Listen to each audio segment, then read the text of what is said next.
అంటే ఈరోజు మీతో పంచుకుంటున్నా. కలగన్నా నేను ఆంధ్రప్రదేశ్కి ఏదైనా చేయాలి. ఇందాక మా నాన్నబాబు గారు చెప్తాను,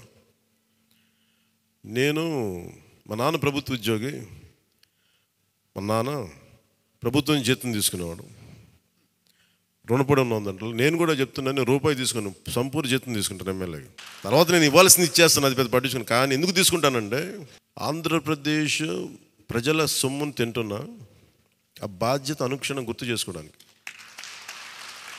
ప్రతి రూపాయికి రేపు పొద్దున నన్ను ప్రజలు చొక్కా పట్టుకుని నిలదీయాలి, అందుకని తీసుకుంటాను. మీకు డబ్బులు ఇచ్చావరా మా ట్యాక్స్ పెయిడ్ మనీతోటి, నువ్వు ఎందుకు పని చేయట్లేదు అని ప్రజలకు హక్కు ఉండాలటడానికి కోసం నేను డబ్బులు తీసుకుంటాను.